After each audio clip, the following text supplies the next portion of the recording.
Welcome to the Boss Ladies Mindset channel, powered by Crown for Success, the largest women's empowerment network for soulful CEOs on social media. We are a coaching business that mentors and motivates women to reach their highest potential in business and mindset mastery.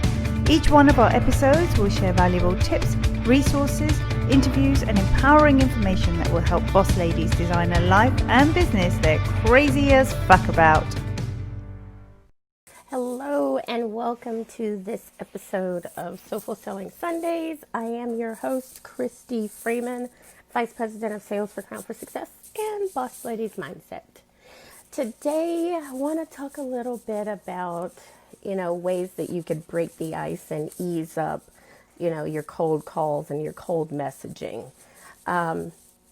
Because no one likes, the whole purpose of this group is to come up with ways to be able to, for network marketers and those of us who are in the sales, social selling space, to be able to connect with our followers and our audience in order to generate leads and turn those leads into loyal buyers, regardless of what product or service we're putting in front of them.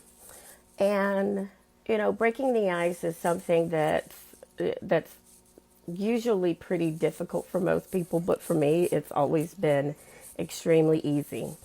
And that's because I immediately am able to develop a rapport with people. I spot something right off the bat. I'm very observant. I'm very talkative, and I love asking questions. So what I want to do here today is to kind of bring you some of those ideas and some of those methods that I have used in the past to connect with people via, messaging, email, as well as, in person. Because, face it, we are going to be coming out of the pandemic soon. We're all going to be back in front of each other, and it's going to be a different space for everybody. And we want to, be able to talk to people again without people getting, being afraid, about being concerned about, oh, what is this? Oh, no, I should back away. It's a scam. No, we don't want anybody thinking that. So let's talk about breaking the ice for a second here. A lot of times, the whole reason why people are afraid of the icebreaker is because they're trying to make the sale. Take the business part out of it. Stop thinking of it as, oh, I got to get this lead.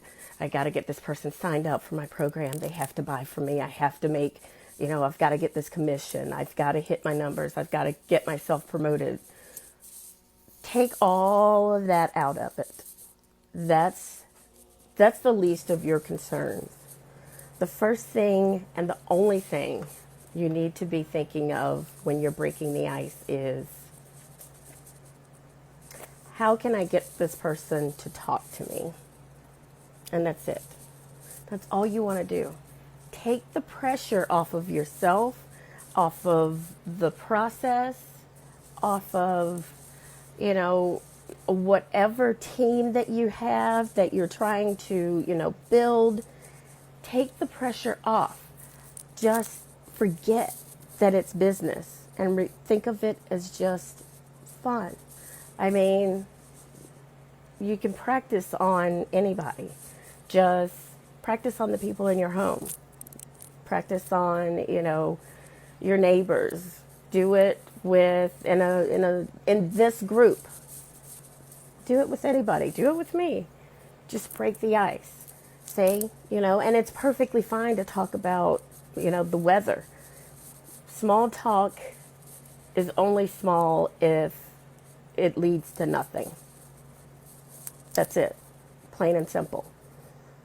If you want to talk about the weather, if you want to talk about your kids, something that you noticed about someone else that you have in common, those are all ways to break the ice.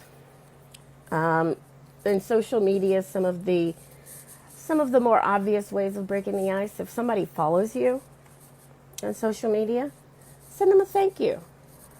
Everybody loves getting a thank you. If it's someone's birthday, send them a little birthday note. Happy birthday. You're not invading anyone's privacy. You're not invading their space. You're letting them know that you care, because you do. If you notice that, someone's posting that they're having a hard time, send them a direct message just to say, hey, I'm thinking about you. If you've got something motivational to say, go on Pinterest, go on my Instagram board and just do a screenshot and send them just a little something to make them feel better. And if it doesn't make them feel better, at least they know that you're thinking about them. And those are people who you can easily open up to about, any group that you have, the community that you're building. And you can easily get them into the group without having a lot of pressure put on them that they absolutely have to buy. Oh, this is another group. They're going to sell me something. No, it's a group where everyone can come and build community and camaraderie and sisterhood or brotherhood or whatever, and just, talk about the issues that you all have in common.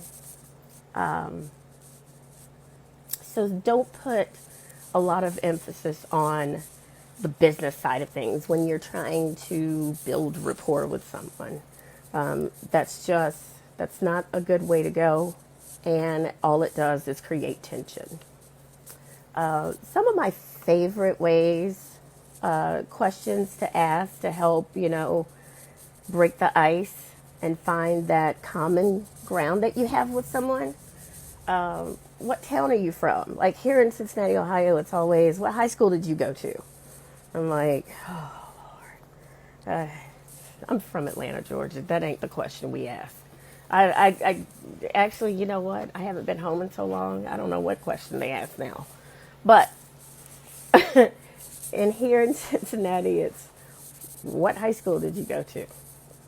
So think about, things like that. How about this question? What kinds of interesting things do your kids get into? Or, if you saw a couple of pictures about, that someone posted about their kids, they're in soccer or whatever. Hey, my kid plays soccer too. How old is your kid? What class and what position? Those are things that you can start talking about to build that common ground. Another good question that I like to ask is, what is it that you do for a living? And that's a question that can directly lead to the opening for your presentation. And when I say presentation, I don't mean like a formal slideshow with everything, planned out. I mean, that could be the opening for you to find out if he or she has any pain where their job is concerned. Do they hate their job? Do they love their job? Are they experiencing issues in their job? Those are, the types of things that you can find out just by asking that question. Another good question to ask is, what do you do for fun? What do you like to do? What do you like to get into? Another one is, what part of the country are you from? Especially if you live in an area that's heavily populated by people from other countries. That's a really good question to ask also on Instagram. I like to ask people, I will look at their profile and see the images that they've posted and see that, they're not from the United States. And I'd say, oh, hi, I'm from the Midwest in Cincinnati, Ohio. What part of the world are you from? Or where do you reside? Where do you live? And just start opening up a conversation about that. Instagram, my favorite way to break the ice there is to just come right out and say it. hey girl, I love your profile, and I think that you would be a great addition to my women's empowerment movement. Plain and simple, and I've complimented her. I've opened it up, and I've made her feel like, oh, thank you for taking a look and taking an interest in what I post. Because a lot of times on Instagram, people feel like nobody sees what they're posting unless they've got, a million followers. But otherwise, that's a great opener. People don't, on Instagram, people aren't as likely to lash out at you. How did you find me? As they are on Facebook. Thank you so much for tuning into the Boss Ladies Mindset channel powered by Crown for Success. Please tune in next week for another episode, and don't forget to follow us on Instagram at RVP Queens, at The Girl Gang Confidential, at Crown for Success, at Strong Women Are Beautiful, and of course at Boss Ladies Mindset.